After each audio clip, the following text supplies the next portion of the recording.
ধন্যবাদ থাকিল। আমি সোণাইপাৰা গাঁৱত আছো।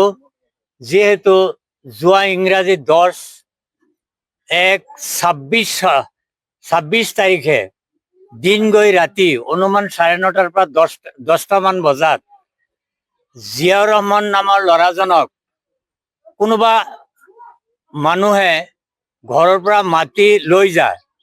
লৈ যোৱাৰ পিছত ইয়াত শুনামতে 1 ঘণ্টাৰ পৰা 1.5 ঘণ্টা পিছত পৰিয়ালৰ মানুহে, ওচৰ চুবুৰীয়া মানুহে গম পায় আৰু সব মানুহ ইয়াত আহি জিয়াউৰৰ ডেড বডিটো পায়। আছে নে নাই, তেওঁ জিন্দা নে মৃত্যু। মোৰ কথা হ'ল, মই দূৰৰ মানুহ, মই জিয়াউৰ সম্পৰ্কে ইয়াত বহুত ৰাইজক সুধিছো, এই ল'ৰাজন কেনেকুৱা আছিল। সকলো মানুহে কৈছে ল'ৰাজন বিৰাট ভদ্ৰ আৰু ভাল আছিল। কোনোবা মানুহ বিপদত পৰিছে, তেওঁ সহায় কৰিছে। ক'ৰবাত ঝগড়া হৈছে, তেওঁ ঝগড়া আপোচ কৰি দিছে।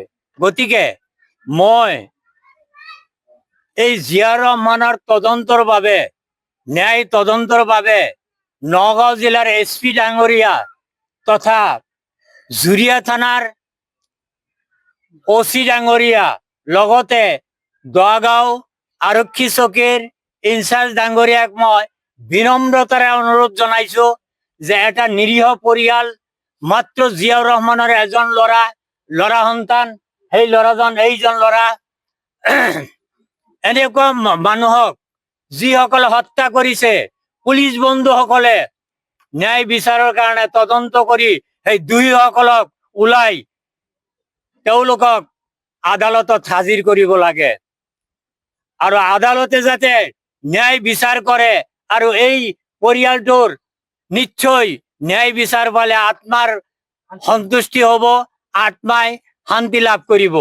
গতিকে মই নগাঁও SP তথা পুলিচ প্ৰশাসনক মই সেইবাৰত কৈছো, অনুৰোধ কৰিছো, ন্যায় তদন্তৰ দ্বাৰা এই পৰিয়ালটোৱে যাতে ন্যায় বিচাৰ পায়, তাৰ কাৰণে মই আপোনালোকক ন্যায় বিচাৰৰ কাৰণে তদন্তৰ দ্বাৰা দুয়োসকলক কৰায়ত্ব কৰি উপযুক্ত বিচাৰৰ বাবে আদালতত হাজিৰ কৰাই দিয়ে যেন। মোৰ নাম মিজানুৰ ৰহমান, মোৰ গাঁও সোণাইপাৰা গাঁও হয়। জেবুৰ মোৰ চাচা হয়। জেবুৰক ৰাতি আনুমানিক 9টা 9:30 বজাত ঘৰৰ পৰা ফোন কৰি আলালুদ্দিন আমাৰ পৰিয়ালৰ মানুহ হয়, আমাৰ দেউতাৰ ডাঙৰ ককাই হয়। 9:30 বজাত ঘৰৰ পৰা ফোন কৰি ওলাই নিয়াৰ পিছত মানে আনুমানিক 1 ঘণ্টা 1.5 ঘণ্টাৰ পিছত আমি এটা চিঞৰ বাখৰ শুনো। চিঞৰ বাখৰ শুনাৰ পিছত মানে মই ভাবি আছো কি হ'ল, কিহৰ চিঞৰ বাখৰ হৈ আছে। সেইটো সময়ত মানে ইয়াত আলম নামৰ ল'ৰা এটা, মোৰ চাচা, এইটোৱে গড় হয়।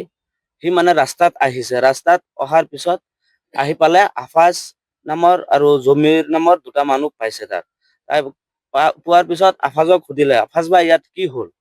কৈ একো হোৱা নাই, তই মনে মনে চুপচাপ ঘৰত গুচি যা, ইয়াত একো হোৱা নাই, গুচি যা। তাৰপিছত মই ইফালেদি গ'লো। যোৱাৰ পিছত মানে আকৌ শুবলৈ গৈছো মই। এইটো সময়ত মই মানে গম পাইছো ৰাস্তাৰে কোনোবাই মানে মানুহ খোজকাঢ়ি আছে, দৌৰি আছে। দৌৰি থকাৰ পিছত আকৌ মই ঘৰৰ পৰা ওলোৱাৰ পিছত আমি ৰাস্তাত গ'লো। ৰাস্তাত যোৱাৰ পিছত অলপ আগতে দেখা পালো মোৰ কিবা এটা মোবাইলৰ ফ্লেছ লাইট জ্বলি আছে। জ্বলাটো দেখি মানে তাত মই দৌৰি গ'লো। দৌৰি যোৱাৰ পিছত তাত গৈ পালো আমি আলাল নামৰ মানুহজনক পালো, আফাজক পালো, ভাবলুক পালো, জমিৰক পালো। আৰু জিয়াবুৰ যে মোৰ চাচা হয়, সি মানে মৰিছে, মৰা নাই, তেতিয়া মানে মৰিছে বুলি আমি ক'ব পাৰো। মানে এনেকুৱা অৱস্থাত আছে। এইখিনি মই দেখা পালো। এতিয়া আমি প্ৰশাসনক আহ্বান এইটোৱে জনাও, জিয়াবুৰ মোৰ চাচা হয়, আলালুদ্দিন নামৰ মানুহে ওলাই লৈ গৈছে। সি কি কৰিছে নকৰিছে সি জানে, কিন্তু আমি এটা বস্তু ভালকে ক'ব খুজিছো, আমাৰ এইটো ন্যায় বিচাৰ লাগে। আপোনালোকৰ সন্দেহ যে আলালুদ্দিনে ষড়যন্ত্ৰতে কিবা হৈছে? মোৰ একদম 100% চিয়ৰলি এইটো আমাৰ আলালুদ্দিন যদি ঘৰৰ পৰা ওলাই নিছে, অলপ পিছত যদি এনেকুৱা অৱস্থা হৈছে, আলালুদ্দিন চব জানে না, আমিতো একো নাজানো। এইখন ঠাই হ'ল সোণাইপাৰা গাঁও। সমষ্টি ডিং সমষ্টি হয়। থানা জুৰিয়া।